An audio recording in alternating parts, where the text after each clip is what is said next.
What is up, though, Lions fans? It's your boy, Chef. We are back, and you already know what time it is. It is time for the YAK Pod, episode number 74.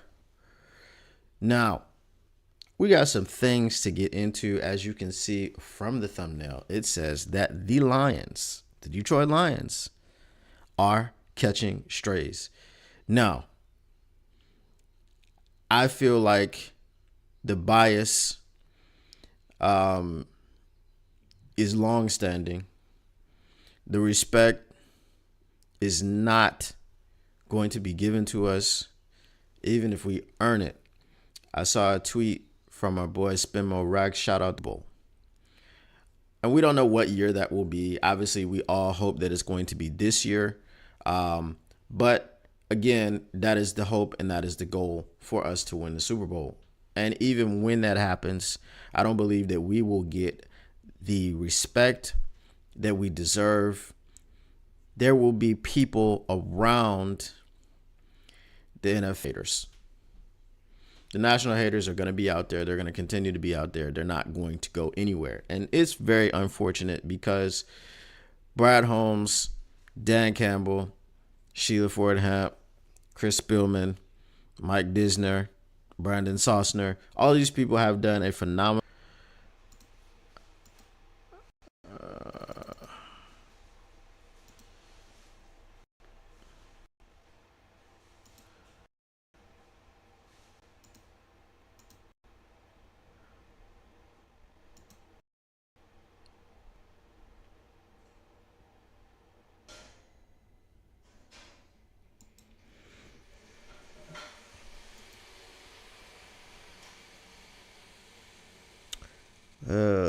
let's see, what is the issue with this buffering and all of these things.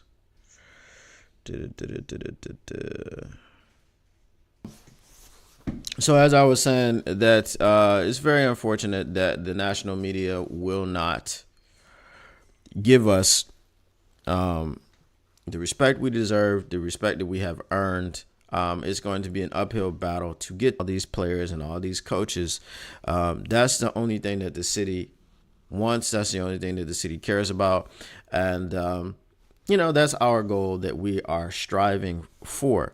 But nevertheless, we got to have something to talk about. And we have the 33rd team making lists.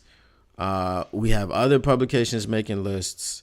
And every list that is made seems to slight the Lions in some way. Obviously, we had the quarterback list that was made a few days ago. Quarterback that's been in the league 5-6 years. You've seen this quarterback play football. You've seen him get to a Super Bowl and to an NFC Championship game and basically 1/2 away from the Super Bowl a second time. You've seen him go on people that are often concerned about being correct and being 100% accurate. A lot of people are hot take artists. They just want to talk to be heard, and they don't really care if what they're saying is accurate. I don't know if I don't think it's a YouTube problem. It might be something with the connection.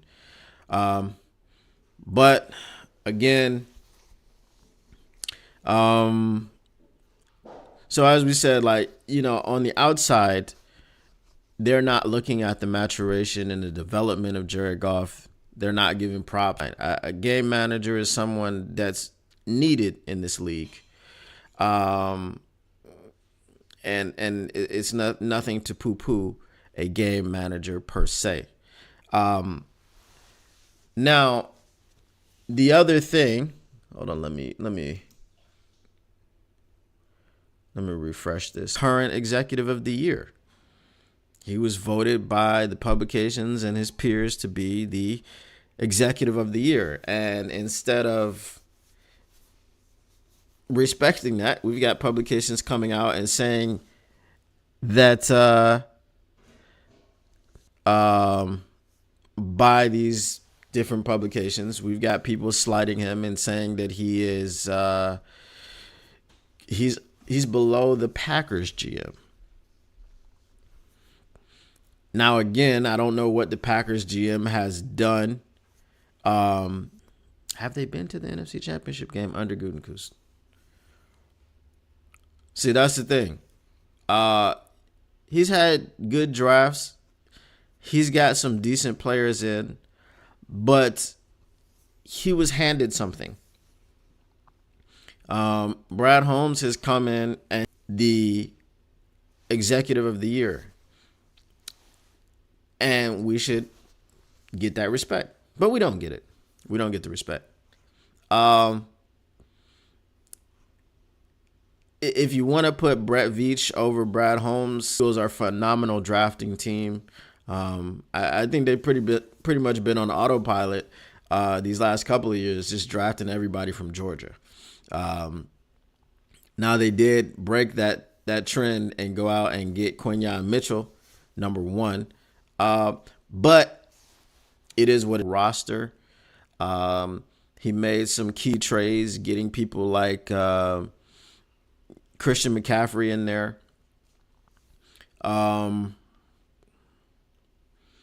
But last year, or it was the year before last, they didn't go to the Super Bowl because John Lynch made. Yeah. Hold on.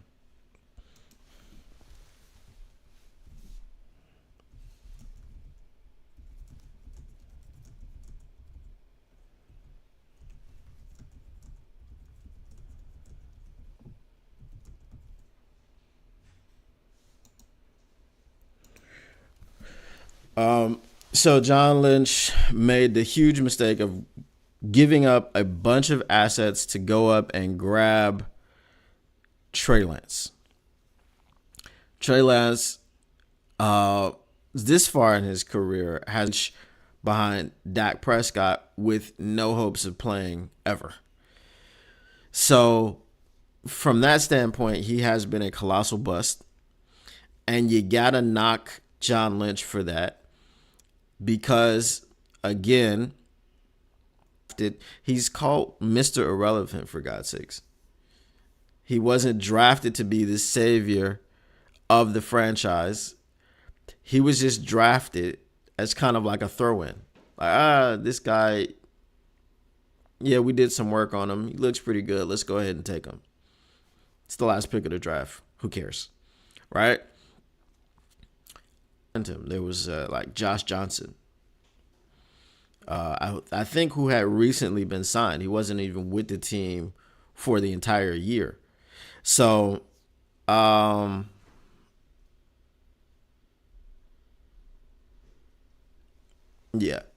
But like I said, Brock Purdy wasn't a huge part of their plans. If he was, they would have drafted him sooner than the last pick of the draft. You don't plan on someone who's a part of your plans. You don't plan on that's just not normal. In the books, kind of franchise crippling contracts that put us in cap hell that Quinn Trisha decided was necessary for, I don't know, winning now to try to save their jobs. It didn't work. I'm glad it didn't work. And just. The cupboard is like, bare, and he comes in and he starts rebuilding the offensive line, which was probably the only strength type of unit that we had. So he drives Penei Sewell. There's a next year comes up. He has a great draft that year, and then the next year comes up. He has another great draft. And then last year we saw the free agents that he was able to sign. Unfortunately, Cam Sutton didn't work out.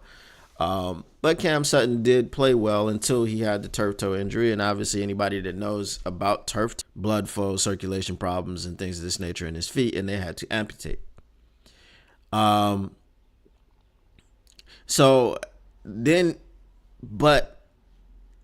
the draft of last 4 contributors. Okay? And one of those starters is going to lead me into my next topic. But Brad Holmes drafted 3 starters, 4 contributors. That's not normal. That's not normal. Now, this year, obviously, you're not as a cornerback who we were split across the NFL. There were teams that had Terrion Arnold number one, and there were teams that had Quinyon Mitchell number one. We'll probably never know how many and what it was. We do know that one team had Terrion Arnold number one, but they lost out on him because they couldn't resist. You got Terrion Arnold, who could be a day one starter, but he's projected to be your CB1 of the future, whether he is a day one starter, whether he starts in the middle of the season, whether it comes until the end of the season for him to start, or whether at pick number 61. So DJ Reader,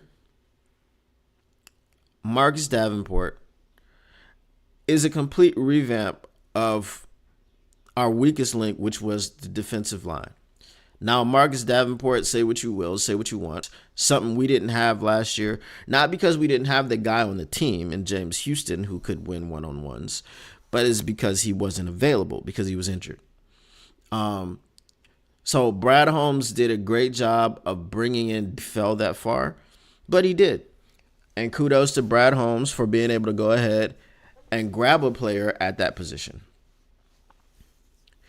So the revamping of the defensive line and the secondary happened in one offseason. You know, those were the first dominoes that fell, and then you drafted two more cornerbacks. You drafted a safety / special teamer / running back. And if he gets any run at safety at all, again, that's going to help the revamping of this secondary. You have, we went from having nothing. We went from having Cam Sutton,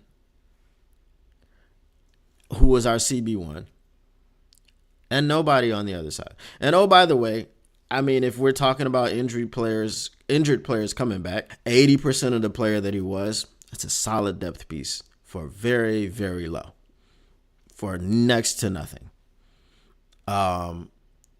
So we went from having no real starting talent and no actual depth to having three corners on the field at the same time, which means you've got a good amount of depth.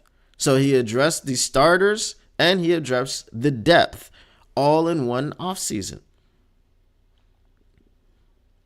He let Jonah Jackson walk and he replaced him with Kevin Zeitler, who is he's not going to get blown off the ball. He may not be the extreme people mover that Jonah Jackson is built out to be. But if you go back and watch the tape of Kevin Zeitler in the run game, you will see him moving people. Zeitler instead of Jonah Jackson, you're incorrect. It's not going to be a huge drop off. But what's going to be huge is the upside or the ability on the passing end. When we drop back to pass, Jonah Jackson wasn't doing everything that they're going to get to golf more often than not. But now we have a guy who does pass rush reps in the hospital while his wife is in labor. You know, I mean, he's all about the pass rush, stopping the pass rush, being the best guard that he can be. Two weaknesses of strength. And he did all of this in one offseason. How do you put someone like Gutekunst above Brad Holmes? How do you do it? I don't even understand how you. Brian Gutekunst is better than Brad Holmes. I don't understand how you do that. But again, as I said, we're not going to get the respect that we deserve. We're not going to get the respect that we should have. And maybe it's a bit of a few things. It's a bit of misery loves company. So whoever is writing these things and making these lists. Maybe they're fans of teams hitting them. And then I think the other thing is disbelief. There's a standard that the Lions are held to of same old Lions. And it's also in the can't believe it. A lot of people are happy for the Lions and the Lions fans. And those people that can't believe it are probably the people that are making these lists, because some of the stuff just makes absolutely no sense. We talked about Jared Goff being over Jared Goff. Jordan Love's done it for 1/2 of a year. I'm not taking Jordan Love after doing it for 1/2 of a year, because we talked about his stats the other day. In the first night, you taking him over Jared Goff? Right now, I'm not.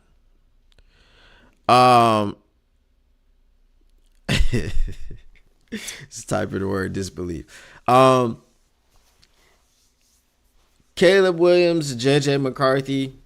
We're not putting any rookies that have not played a single snap in the NFL. We're not putting them in standard. So JJ McCarthy, we don't even know if he's going to start. I mean, obviously we believe he's going to start over Sam Darnold.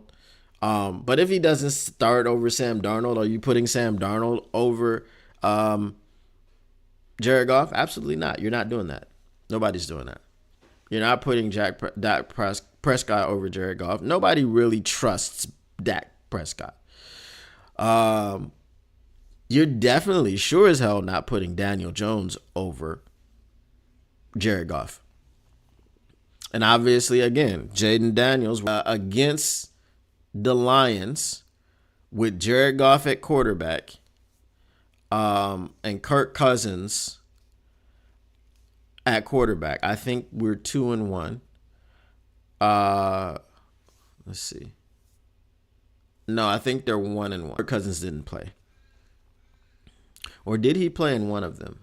No, he didn't play in any of them. It was Nick Mullins. Nick Mullins threw 6 interceptions to us in 2 games. So let's call Kirk Cousins and Jared Goff, based on an argument, if you're gonna put him over that. Hey Will, what's going on? We are talking these asinine lists that have been perpetuating across Twitter and things of this nature. So we have the Falcons, we have the Buccaneers, we have the Saints. I always forget like one team in every division. Who else is in the NFC South? The Falcons, the Buccaneers, the Saints. I don't think you are. I really don't think you are. Okay. So again, we have one person in 3 divisions that we could make a case to put Jalen Hurts over Jared Goff. Possibly. You could make a case. All right. NFC West. I don't think you're putting Brock Purdy over Jared Goff. Kyler Murray, you're not putting over Jared Goff. Stop it. And Matthew Stafford, if we're basing it on their one-on-ones, we're putting Jared Goff over Matthew Stafford. Okay, Jalen Hurts in the NFC. Now, if we go to the AFC, let's start with the AFC North. Lamar Jackson, you're putting Lamar Jackson over Jared Goff. Russell Wilson, are you putting Russell? Once upon a time, you would have put Deshaun Watson over Jared Goff, but are you currently doing it? I don't think so. I don't think that you would currently rather have Deshaun Watson over Jared Goff. All right. So now we have Lamar Jackson, we have Jalen Hurts, we have Joe Burrow over Jared Goff. You're going to put Aaron Rodgers over Jared Goff. Who even is the quarterback of the Patriots? They just drafted someone, didn't they? Drake May. Obviously, he's a rookie. Again, he's not even eligible to go over Jared Goff. And then who's Denver's quarterback? Bo Nix? He's a rookie. He's not eligible. Justin Herbert, you could put just AFC South. Your Tennessee Titans. You're not putting Will Levis over Jared Goff. All right.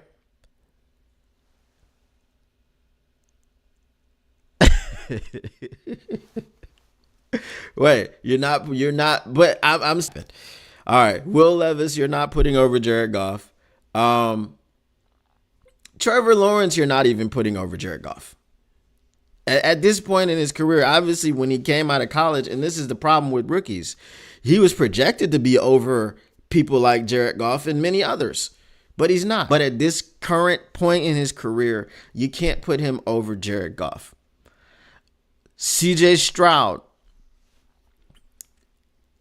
based off of last year, you're probably gonna put him off of Jared Goff, over Jared Goff. But I want to see CJ Stroud do it another year. So I got the Texans, the Colts, the Jaguars, and the Titans. I've found definitively, going through every quarterback in the league, definitively, if you want to say definitively, 4 definitively can make an argument for Jalen Hurts. And yeah, it looks like Jared Goff is going to be getting his extension probably after June 1st, or maybe even sooner than that. But we know Brad Holmes came out and said it was very important to get it done. And that you're going to put over Jared Goff. You're going to put people like Trevor Lawrence over Jared Goff, and you're going to put some of these rookies over Jared Goff based on potential. Based on what you've actually seen from them, you can't. But Chris Sims have put together a list which is completely disqualified from, it should be disqualified from existence. How do you make a best backfields in the NFL list without to have 2 running backs that split carries and they both had over 1,000 scrimmage yards and they both had 10 plus rushing touchdowns? And this is not number 1 on your list. Now, if we remember earlier in the offseason, making history. You understand? Like when you make history, and you can make history in 2 ways, right? You can be historically bad or you can be historically good. The Detroit Lions back. So Mike Florio and Chris Sims, let's pull up this list. All right. Without further ado, let's pull up this list because this list is terrible.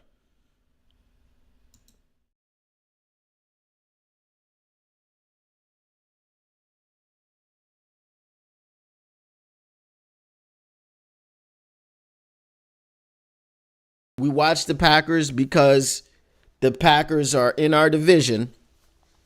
Who's Lloyd? I don't even know who that is. A.J. Dillon, Josh Jacobs. I mean, did we not bottle up Josh Jacobs last season when we played the Raiders? Was he even a factor? What did he get, like 40 yards?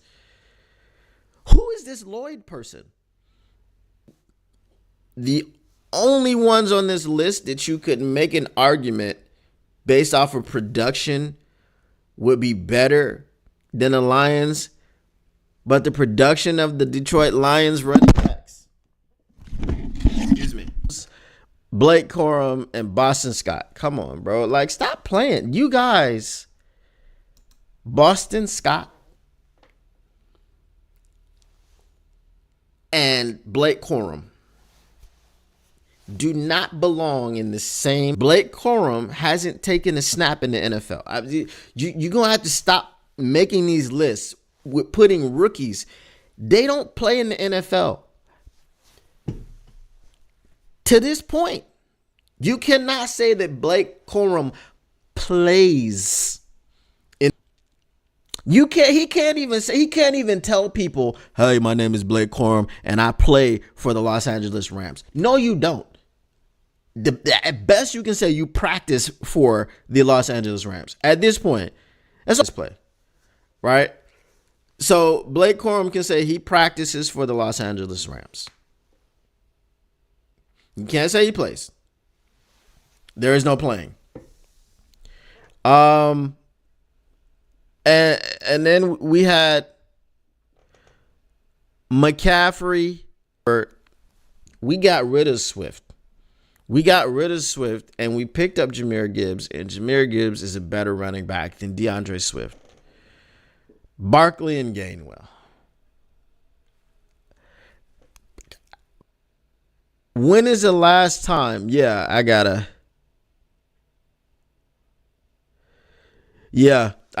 figure that out, mile marker. I gotta figure that out. It's because I'm looking at it myself, and it's just buffering. I don't even know. But when was the last? So we had two people, and this is why it's even worse. We had two people picking, and they picked 6 backfields among the two of them. And neither one of them anything of any substance because he is a Vikings fan. Listen, when you have one of the most, and I can say probably I can't say the most popular, but so Mike Florio has done well for himself. With Florio when Florio stopped, he started like deleting comments. Like whenever you would say something that wasn't in agreement with him, that his website has garnered. He has parlayed that into a deal with NBC. And he's on television. And he has a podcast which is sponsored by NBC. Produced. Not that he couches his bias. It's not like he lets people know. Like, I really don't like the Lions because I'm a Vikings fan, but the Lions are really good. I don't like to see them do well because I'm a Vikings fan. But does he? No. Not at all. He doesn't do any of this. Two people. Chris Sims is one of his cronies. Chris, to uphold the hate of the Detroit Lions into perpetuity, so help you God. And they'd be like, yeah, I promise. I'm going to do that. And he goes, okay, you're hired. Because there's no reason. There's no reason for very little sense. He said your best friend is in Fort Lauderdale and he respects the Lions. I mean, there are people that respect the Lions. There are people that do. But I just think that, like I said, Mike Florio the Lions are bad, the Vikings are better, but it's just very transparent. It's very clear. Like people can see through you that you're not being objective. How can you be objective when you have a list of best backfields in the NFL as not a top 3 backfield? What evidence do you have? Did we lose Jahmyr Gibbs? Did we lose David Montgomery? Do they play for different teams? No, they still play for the Detroit Lions. David Montgomery signed a 3-year contract. What does it say? Although he does admit that he and the Vikes fans are a bit jealous of MCDC and Holmes. I mean, something has to give. Something has to give. He can't, you can't just sit there. Florio would block your comments if they didn't jibe with what he was saying. So I stopped dealing with him and his website very long time ago.